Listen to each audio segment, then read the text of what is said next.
我係 Raymond，細個嘅時候公屋村嘅走廊好長，但我世界好細，因為專注力不足同自閉症，我總係嗰個成日俾人唔記得、俾人蝦嘅細路。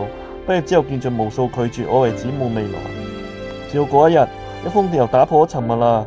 嗰個專為殘疾人士尋找實習機會嘅機構，嗰刻我知道命運為我打開咗一扇窗，我嘅故事要改變啦。我唔擅長溝通，更唔識得同上司相處。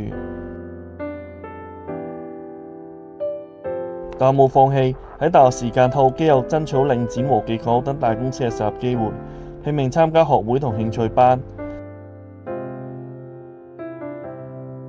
我行得好慢，但我喺度向前走。我唔想再做呢一個被保護嘅人啦，我想成為一個可以被依靠嘅人。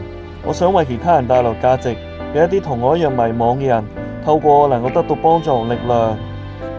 依家我係一名公關活動策劃，從餐廳、場地、醫療團隊到海外服務到攝影，我穿梭唔同單位之間，為其他人解決問題。我終於成為一個不可缺少嘅橋樑啊！工作之餘，我加入獅子會做義工，同社會機構合作，生命向生命，我做到啦！只要唔放棄，每個人都可以從被遺忘嘅角落活出屬於自己嘅無限價值。